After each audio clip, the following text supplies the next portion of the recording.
Good afternoon, ladies and gentlemen. Shalom. I'm David Mencer, Israeli government spokesman. Today is Wednesday, the 22nd of May, 2024, day 229 of the October 7th war.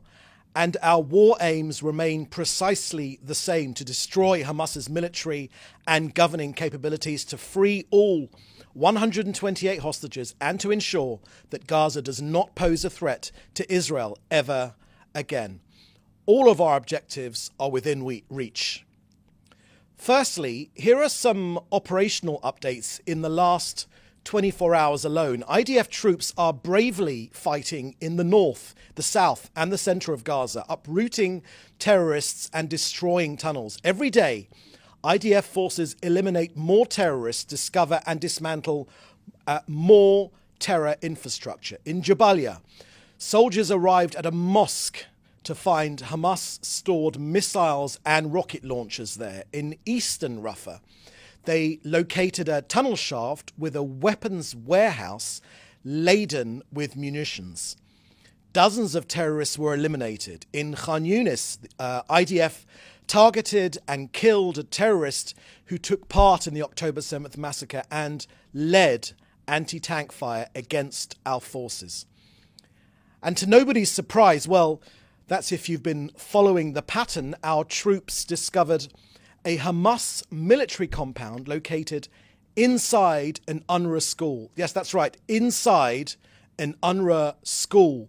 UNRWA, who we are constantly advised to continue working with. And while Hamas terrorists keep using civilian structures and human beings as their shields for their protection, some European countries have decided to incentivize these same sick methods of war. As you might have heard, Ireland, Norway, and Spain have decided to reward the terrorists of Hamas with the prize of recognizing a Palestinian state. It is certainly not lost on Israelis and Jews the world over that these same three countries also chose to remain neutral in World War II.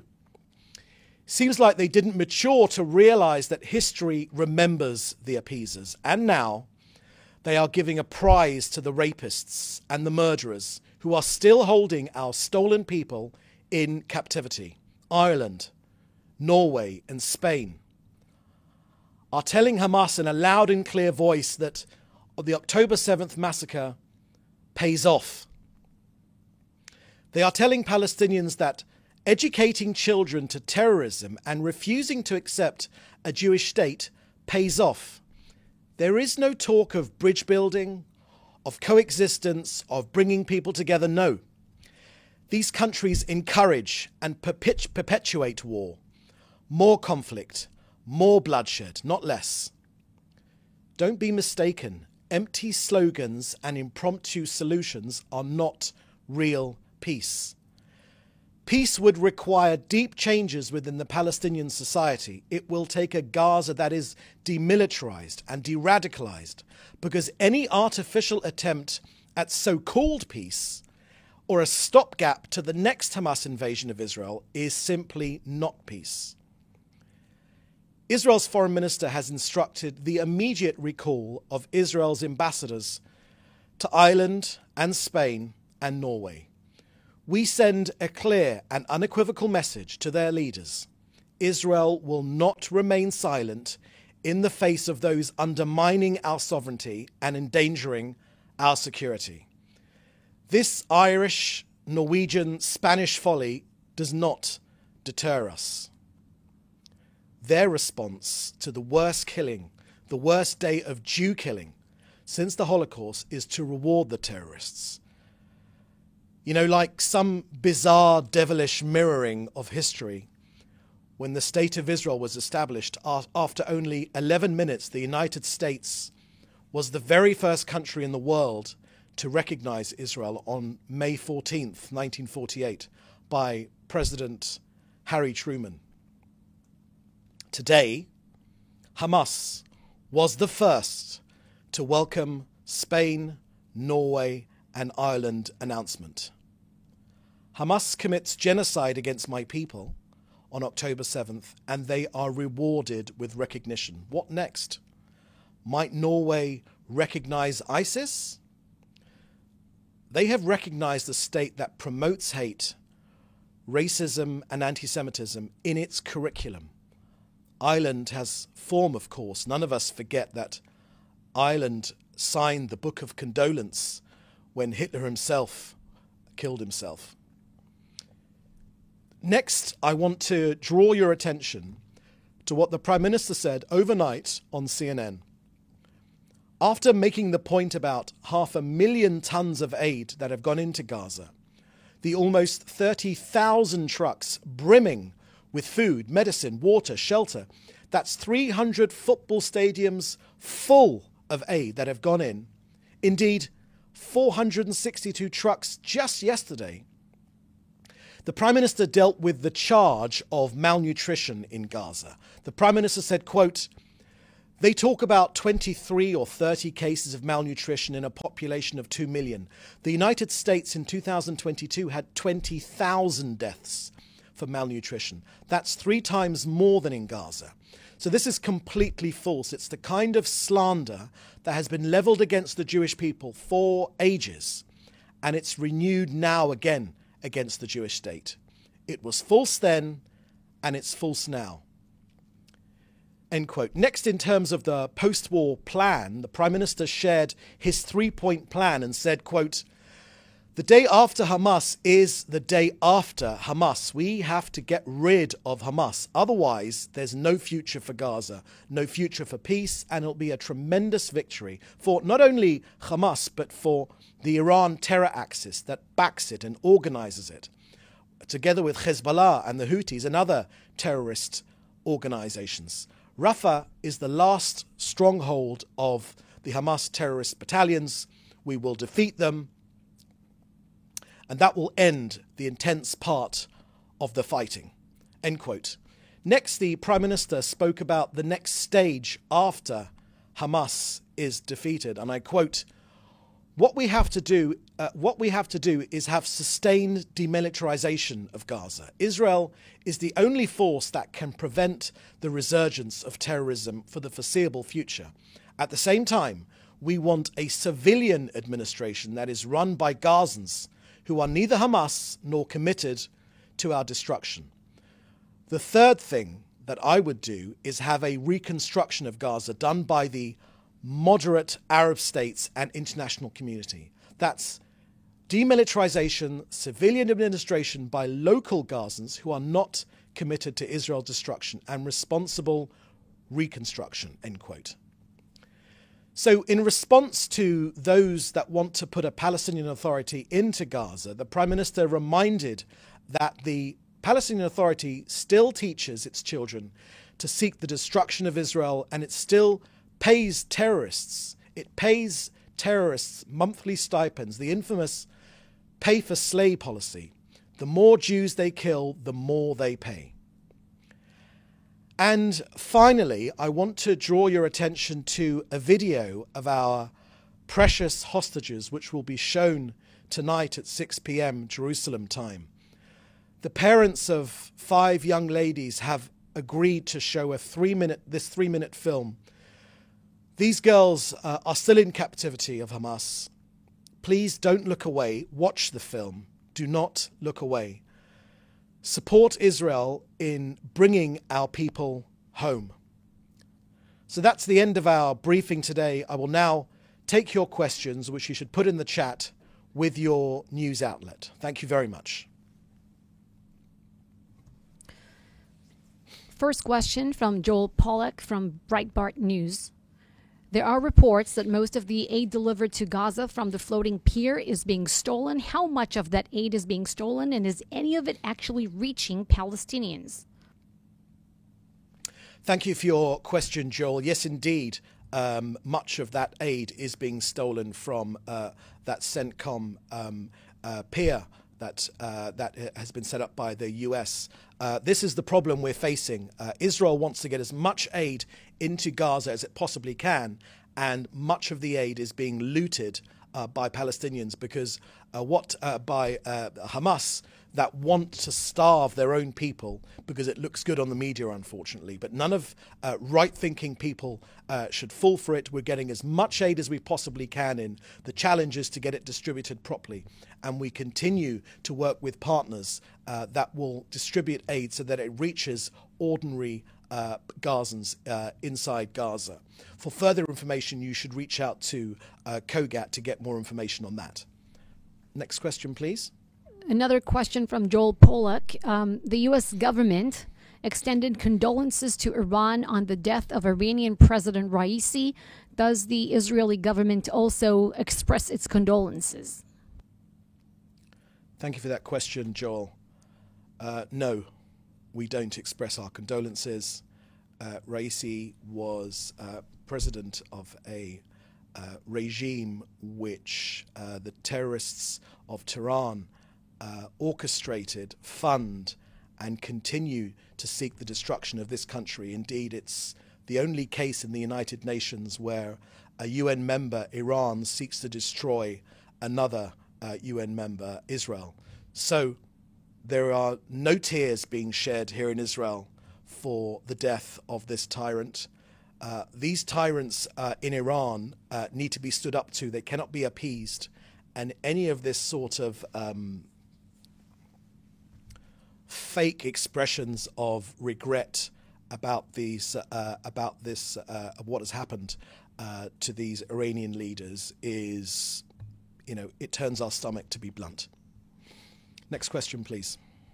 We have the next questions from Friedrich Eger and Selgi Vasidal on the topic of the recognition of a Palestinian state. I will read them one after the other as they revolve around the same topic. What actions will Israel take in response to Ireland, Spain, and Norway's recognition of a Palestinian state? What will be Israel's position if more and more countries recognize a Palestinian state, or if the UN Security Council, UN General Assembly recognizes and grants a full membership to the UN? And why have you decided to withdraw diplomats from the embassies in Norway, Spain, Ireland? What will happen with ambassadors in Israel? So thank you for those questions. In my statement at the start of this briefing, I made crystal clear what Israel's response has been. The Ministry of Foreign Affairs and the Foreign Minister, Israel Katz, has made clear that we are recalling our ambassadors to those three countries. We are also have invited in a strong démarche today those ambassadors in Israel, the Spanish, the Irish and the Norwegian ambassadors, to come into the Foreign Ministry to be shown some of that footage I talked to you about of those poor, helpless girls who were kidnapped and are being held hostage on October 7th. Look, the idea of rewarding the terrorist actions of October the 7th, there is no other word for it. It is obscene. It is obscene to reward terrorist actions with the offer of statehood. This is not an encouragement for coexistence. This is not an encouragement for bridge building. This is not an encouragement for bringing people together. That we could respect here in Israel. What we cannot respect that countries would reward, and it is a reward.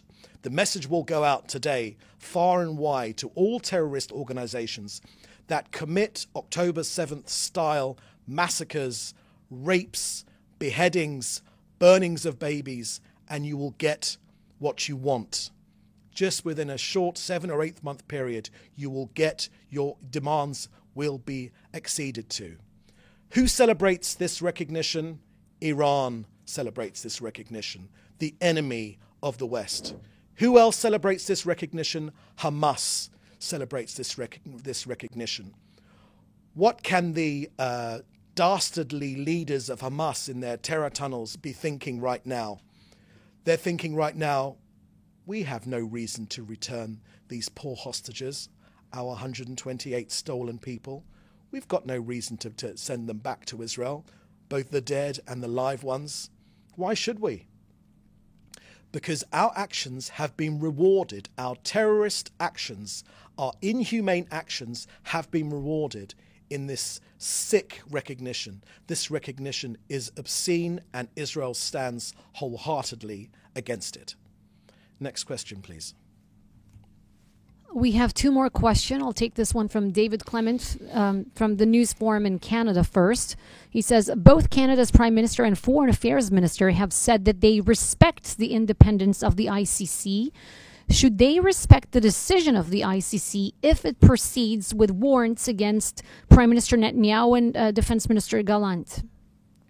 So the Prime Minister has made clear over the last 24 hours that any right-thinking country should not bow to this sort of perverse arrest warrant if it is indeed granted by the ICC. This is a rogue prosecutor, a prosecutor that's trying to make a name for himself instead of doing what he can to bring these terrorists and the terrorist supporters in Iran who back them, who finance them, who direct them. He does none of those things. He goes after the democracy that is defending itself from this terrorist army invasion.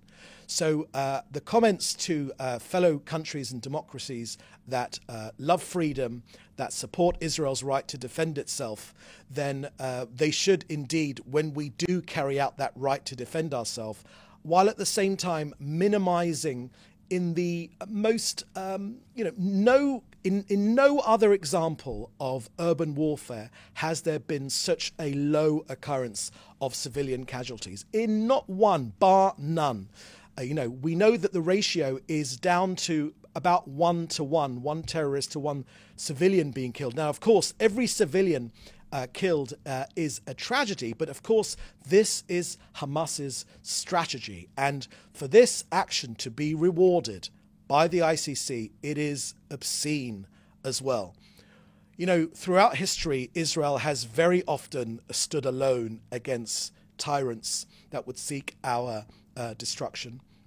We do not feel we're standing alone now. There are many countries that understand our situation and back our efforts to rid our region of these terrorists and these Islamic fanaticists. But countries should stand firm if they believe in freedom, if they believe in democracy, if they believe in justice, to not allow this ICC farce to gain any more traction. And the last question from Hannah Julian.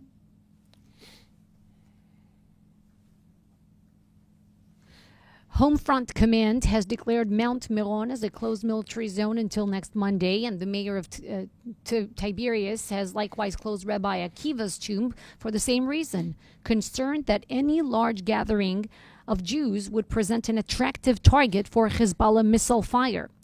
Has there been any movement towards a diplomatic resolution of the security situation in the north? How much longer are residents of northern Israel likely to be displaced? Thank you for that question, Hannah. So public safety in Israel is our number one concern. The plight of more than 60,000 residents of the north that have been displaced from their homes in the north of Israel is one of the aspects of our war against Hamas and Hezbollah that has not been talked about much in the international media. Israel will defend itself. Israel has made clear that it wishes to allow for there to be a diplomatic resolution to the situation in Lebanon. But UN resolutions are crystal clear. They haven't been adhered to, unfortunately, since the day they were written and voted upon at the United Nations. But the resolutions are extremely clear that there should be no Hezbollah. They should be behind the Litani River. We want there to be a diplomatic resolution, but if there is not, then we will employ the same tactics that we've employed to destroy Hamas. We will deploy them in the north as well. This country will be defended. Any other questions? No? Great. Thank you very much. We'll have the next briefing tomorrow at the same time. In the meantime, please do stay safe, and thank you for joining us. Bye-bye.